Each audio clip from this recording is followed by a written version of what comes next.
Welcome to wow movies Tamil channel. இன்னைக்கு நான் புதுசா வந்திருக்கக்கூடிய 3 படங்கள் ஒரு வெப் சீரிஸை கொண்டு வந்திருக்கேன். இப்ப நான் சொல்ல போறதுல ஒரே ஒரு படம் மட்டும் தமிழ் டப்பிங்ல இல்ல, ஆனா அதுவும் தரமான படம் தான். இப்ப நான் சொல்ல போற படங்கள்லாம் எப்படி இருக்கு, பார்க்கலாமா இல்லையா அப்படிங்கறத நம்ம டீடைலா பார்க்கறதுக்கு முன்னாடி நம்ம வாவ் மூவிஸ் தமிழ் சேனலை சப்ஸ்கிரைப் பண்ணாம பார்த்துட்டு இருந்தீங்கன்னா ப்ளீஸ் சப்ஸ்கிரைப் பண்ணிட்டு வாங்க, நம்ம வீடியோக்குள்ள போகலாம்.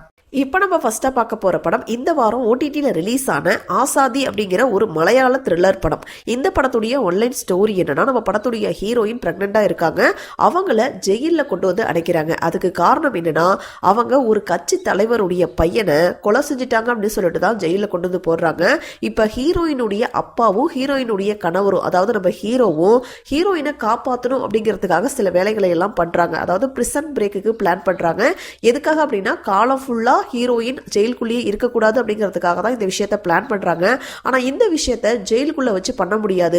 எப்படி இருந்தாலும் ஒரு பிரெக்னெண்டா இருக்கக்கூடிய பொண்ணை ஹாஸ்பிட்டலுக்கு கூட்டிட்டு வருவாங்க டெலிவரிக்காக. அந்த இடத்துல தான் நம்ம இந்த பிளானை பண்ணணும் அப்படின்னு சொல்லிட்டு முடிவு பண்றாங்க. இதுக்கு நடுவுல 24 மணி நேரமும் ஹீரோயினை பாதுகாக்கிறதுக்காக போலீஸ் ஒரு பக்கம் இருக்கிறாங்க. இன்னொரு பக்கம் ஹீரோயின் யாரை கொலை செஞ்சாங்களோ அவங்களுடைய ஒரு கேங் ஹீரோவை கொலை செய்யணும் அப்படிங்கிறதுக்காக வெயிட் பண்ணிட்டு இருக்காங்க.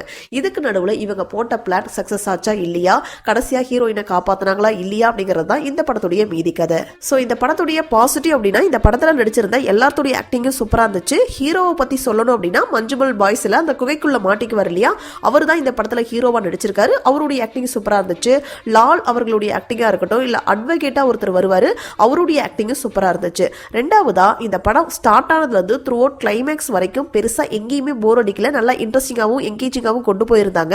இந்த ரெஸ்கியூ ஆபரேஷனுக்கு அவங்க பண்ணக்கூடிய அந்த பிளானிங்கா இருக்கட்டும், அதை எக்ஸிக்யூட் பண்ணக்கூடிய அந்த விதமா இருக்கட்டும், இல்ல அந்த சஸ்பென்ஸை கடைசி வரைக்கும் மெயின்டைன் பண்ணக்கூடிய அந்த விஷயமா இருக்கட்டும், எல்லாமே சூப்பரா இருந்துச்சு. நம்ம ஒரு கோணத்துல இந்த படத்தை பார்த்துக்கிட்டே இருப்போம். அப்ப கிளைமேக்ஸ்ல ஒரு ட்விஸ்ட் கொடுப்பாங்க, அதெல்லாம் செமையா இருந்துச்சு. நான் கண்டிப்பா எதிர்பார்க்கல, அந்த அளவுக்கு ட்விஸ்ட் சூப்பராவே ஒர்க் அவுட் ஆயிருக்கு. ஸோ டெக்னிக்கல் சைடு அப்படின்னு பாத்தீங்கன்னா, பேக்ரவுண்ட் மியூசிக், எடிட்டிங், சினிமோட்டோகிராஃபி எல்லாமே இந்த படத்துடைய மிகப்பெரிய பிளஸ் அப்படின்னே சொல்லலாம். இந்த படத்துடைய நெகட்டிவ் அப்படின்னு பாத்தீங்கன்னா, சில லாஜிக் மீறல்கள் இருக்கதான் செய்து. இன்டெப்தா நீங்க யோசிச்சு பார்த்தாதான் அந்த லாஜிக் மீறல்களையும் உங்களால கண்டுபிடிக்க முடியும். ரெண்டாவதா, படத்துல சில ரிப்பீட்டட் சீன்ஸ் வருது. சோ இது மட்டும் தான் கொஞ்சம் சின்ன ஒரு மிஸ்டேக்ஸா எனக்கு தோணுச்சு. ஓவராலா பாத்தீங்கன்னா இந்த படம் ஒரு நல்ல ஒரு படம் தான். இந்த படத்தை நீங்க பார்க்கணும்னு நினைச்சீங்கன்னா, சன் நெக்ஸ்ட்ல தமிழ் டப்பிங்லயே அவைலபிளா இருக்கு. IMDbல 10க்கு 7.5 ரேட்டிங்ஸ் கொடுத்திருக்காங்க. பெருசா அடல்ட் கண்டென்ட்லாம் இல்ல, நீங்க தாராளமா ஃபேமிலியோடய பார்க்கலாம். இப்போ நம்ம ரெண்டாவதா பார்க்க போறது, இப்போ ரீசெண்டா ஓடிடியில் ரிலீஸ் ஆன ஸ்குவிட் கேம் சீசன் 3 பத்தி தான் நம்ம பார்க்க போறோம். ஆல்ரெடி சீசன் 1 சீசன் 2 ரிலீஸ் ஆகி நல்லாவே ஹிட் ஆச்சு.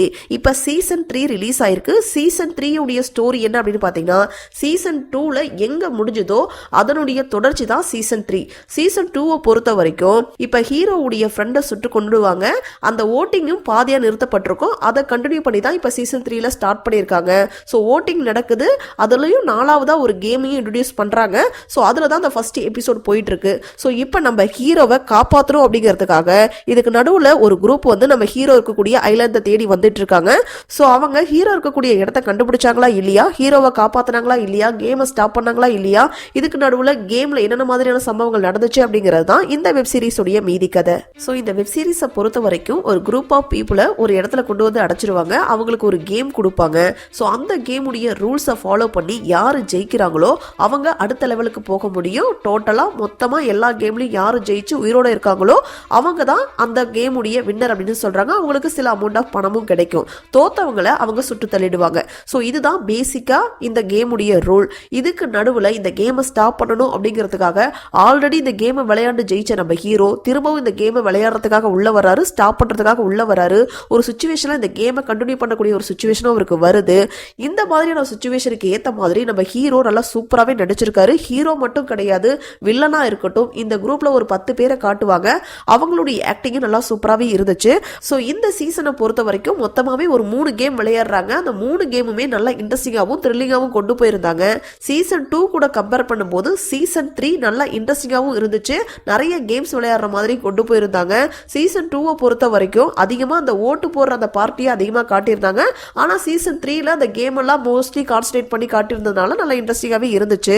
ஸோ எமோஷனலாகவும் நல்லா கனெக்ட் ஆச்சு. இது ஒரு நல்ல ஒரு வெப் சீரிஸ் தான். கண்டிப்பா இந்த வெப் சீரிஸை நீங்க பார்க்கலாம். ஸோ இந்த வெப் சீரிஸை நீங்க பார்க்கணும்னு நினைச்சீங்கன்னா, நெட்ஃபிளிக்ஸ்ல தமிழ் டப்பிங்லேயே அவைலபிளா இருக்கு. IMDbல 10க்கு 8 ரேட்டிங்ஸ் கொடுத்துருக்காங்க. பெருசா அடல்ட் கண்டென்ட்லாம் இல்ல, ஆனா அடல்ட் வேர்ட்ஸ் யூஸ் பண்ணியிருப்பாங்க, வயலன்ஸ் இருக்கு. அதுக்கேற்ற மாதிரி நீங்க பிளான் பண்ணிக்கிங்க. இப்போ நம்ம மூணாவதா பார்க்க போறது இப்போ ரீசெண்டா ஓடிடியில் ரிலீஸ் ஆன ரைட் 2 அப்படிங்கிற ஒரு ஹிந்தி ஆக்ஷன் த்ரில்லர் படம். ஆல்ரெடி 2018 வருஷம் இந்த பார்ட்டுடைய முதல் பாகம் ரிலீஸ் ஆச்சு. அது நல்லா சூப்பராகவே இருந்துச்சு. அந்த படத்துடைய கதை அப்படின்னு பார்த்தீங்கன்னா 1980 இந்தியாவில் நடந்த ஒரு லாங்கஸ்ட் ரைடை மையமாக வச்சு தான் எடுத்திருப்பாங்க. ஸோ இந்த பார்ட்டு வந்து பார்த்தீங்கன்னா அதனுடைய கண்டினியூஷன் தான். ஸோ இந்த பார்ட்டுடைய ஸ்டோரி அப்படின்னு பார்த்தீங்கன்னா நம்ம படத்துடைய ஹீரோ IRS ஆஃபீஸராக இருக்காரு. அவரு ராஜஸ்தானில் இருக்கக்கூடிய ஒரு செல்வாக்கு மிக்க பணவளம் மிக்க ஒருத்தருடைய வீட்டுக்கு ரைடுக்கு போறாரு. அங்க இருக்கக்கூடிய இல்லீகல் ப்ராப்பர்ட்டியும் இல்ல கள்ளப்படத்தையும் நம்ம ஹீரோ சீஸ் பண்ணி எடுத்துட்டு வராரு. அந்த நேரத்துல அவங்களுடைய அடியாட்கள் நம்ம ஹீரோ கிட்ட வந்து கொஞ்சம் பேரம் பேசுறாங்க, லஞ்சம் கொடுக்கறன்னு சொல்றாங்க. அதுக்கப்புறம் என்னென்ன மாதிரியான சம்பவங்கள் நடக்குது, ஹீரோவை எதிர்பார்க்காத மாதிரி அடுத்து நடக்கக்கூடிய சம்பவங்கள் தான் இந்த படத்துடைய மீதி கதை. ஸோ இந்த படத்துடைய பாசிட்டிவ் அப்படின்னா இந்த படத்துல நடிச்சிருந்த அஜய் தேவகனா இருக்கட்டும், ரிதேஷ் தேஷ்முகா இருக்கட்டும், வாணி கபூரா இருக்கட்டும், எல்லாத்துடைய ஆக்டிங்கும் சூப்பரா இருந்துச்சு.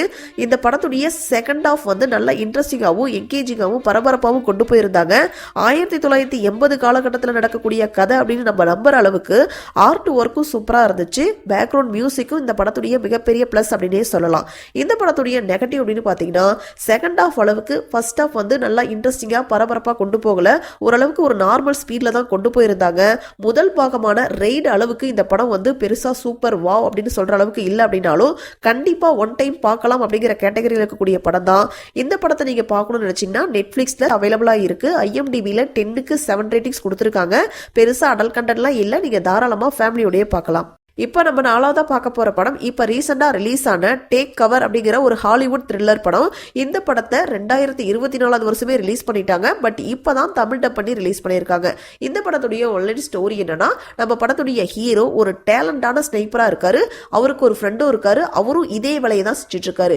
இவங்களை பொறுத்த வரைக்கும் இவங்களுடைய பாஸ் என்ன வேலை கொடுக்குறாங்களோ, யாரை சுட்டுத்தள்ள சொல்றாங்களோ அவங்கள கண்ணை மூடிட்டு சுட்டு தள்ளிட்டு வந்துட்டே இருப்பாங்க. ஹீரோவை பொறுத்த வரைக்கும் அவங்க கொள்ற எல்லாருமே கெட்டவங்க அப்படின்னு நடிச்சிட்டு இருக்காரு.